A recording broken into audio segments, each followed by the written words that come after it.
March மாதம் 2வது வாரத்தில் உலக கண் நீர் அழுத்த விழிப்புணர்வு தினங்களாக அனுசரிக்கப்பட்டு பல்வேறு விழிப்புணர்வு நிகழ்ச்சிகள் நடைபெறுவது வழக்கம். அதேபோல் திருநெல்வேலி தி ஐ பவுண்டேஷன் கண் மருத்துவமனை சார்பாக கொக்கரகுளத்தில் கண் நீர் அழுத்த விழிப்புணர்வு மனித சங்கிலி நடைபெற்றது.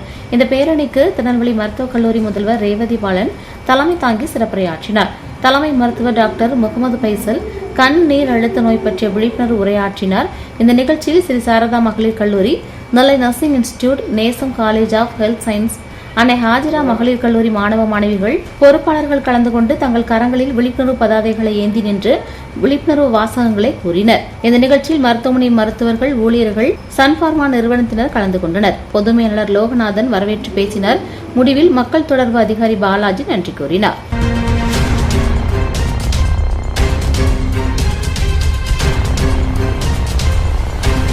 அனைவருக்கும் முதற்கண் தெரிவித்துக் கொள்கிறேன். இந்த வேர்ல்டு கிளாக்கோமா டே அன்னைக்கு என்னை அழைத்ததில் மிகவும் மகிழ்ச்சி. மக்கள் எல்லோரும் இந்த ஒரு விழிப்புணர்வு பேரணியை நல்ல முறையில் பயன்படுத்தி, கிளாக்கோமா என்பது ஒரு வருத்தமான ஒரு வியாதிதான். இது நம்மளுக்கே இது அறியாமல் இருக்கும். அதனால பொதுமக்களுக்கு ஒரு சின்ன அட்வைஸ், அடிக்கடி ஐ செக்அப் பண்ணிக்கிறணும். எதுனாலும் நம்மளுக்கு எல்லா வசதியும் எங்க கவர்மெண்ட்ல இருக்கிற மாதிரியே லெவல்ல இருக்குது. ஸோ அதையும் நீங்க அடிக்கடி செக் பண்ணி கிளாக்கோமான்ற ஒரு கில்லிங் டிசீஸ் எல்லாரும் விடுபட்டு நல்ல வாழ்க்கையாக வணக்கம், நான் டாக்டர் உமா. கொக்கரகுளம் தி ஐ பவுண்டேஷன் ஐ ஹாஸ்பிட்டல்ல நான் கிளாக்கோமா கன்சல்டன்டா ஒர்க் பண்றேன்.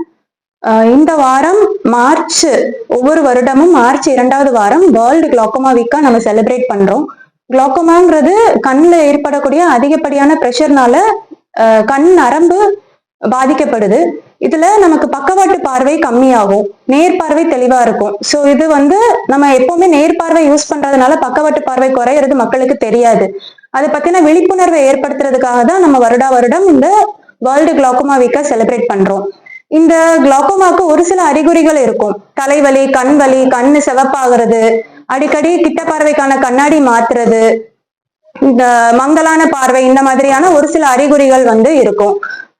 இதுல நமக்கு நிறைய விதங்கள் இருக்கு. சின்ன குழந்தைங்கள்ல இருந்து பெரியவங்க வரைக்குமே இந்த கிளாக்கோமா அஃபெக்ட் ஆகும். இதை யாரு முக்கியமா பார்க்கணும்னா, வீட்டுல யாராவது இந்த கண்ணீர் அழுத்த நோயினால பாதிக்கப்பட்டவங்க இருக்கிறாங்க, சுகர் பிரஷர்னால பாதிக்கப்பட்டவங்க, அதுக்கப்புறம் ஸ்டீராய்டு மாத்திரை எடுக்கிறவங்க, கண்ணில் அடிப்பட்டவங்க, அதிகப்படியான கண்ணில் பவர் எடுக்கிறவங்க, மைனஸ் பவரா இருந்தாலும் சரி, கிட்ட பார்வை தூர பார்வை ரெண்டு பேருமே அடிக்கடி இந்த கண்ணில் பரிசோதனை செஞ்சுக்கிறது ரொம்ப முக்கியம்.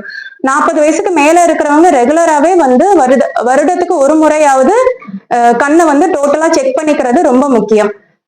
இதுல நமக்கு பக்கவாட்டு பார்வை எவ்வளவு தூரம் இருக்கு அப்படிங்கறத பாக்குறதுக்கான டெஸ்ட் எல்லாம் இருக்கு. நரம்போட தடிமன் பாக்குறதுக்கான ஸ்கேன் இருக்கு. கருவெளி வீக்கம் எதுவும் இருக்குதா, கருவெளியோட தடிமன் பாக்குறதுக்கான ஸ்கேன் இருக்கு. இல்ல அந்த கண்ணீர் போகக்கூடிய பாதை எதுவும் குறுகலா இருக்கான்னு பாக்குறதுக்கெல்லாம் ஸ்கேன் இருக்கு. இதெல்லாம் பார்த்துட்டு நம்ம அதுக்கு தகுந்த மாதிரியான சிகிச்சை முறைகளை நம்ம பண்ணலாம். சொட்டு மருந்து இருக்கு, லேசர் மருத்துவம் இருக்கு, சர்ஜரிஸ் எல்லாம் பண்ணிக்கலாம். நம்ம ஹாஸ்பிட்டல்ல அதிநவீன சர்ஜரிஸ் எல்லாம் நிறைய பண்றோம். பேங்க், கேட், கேடிபி அந்த மாதிரி இப்போ ரீசெண்டா இருக்கக்கூடிய மினிமலி இன்வேசிவ் கிளாக்கோமா சர்ஜரிஸ்னு சொல்லுவோம். அந்த மாதிரியான அதிநவீன சர்ஜரிஸ் எல்லாம் நம்ம ஹாஸ்பிட்டல்ல பண்ணிட்டு இருக்கிறோம். ஸோ மக்கள் இந்த இதை யூஸ் பண்ணி பயனடையுமாறு நாங்க கேட்டுக்கிறோம்.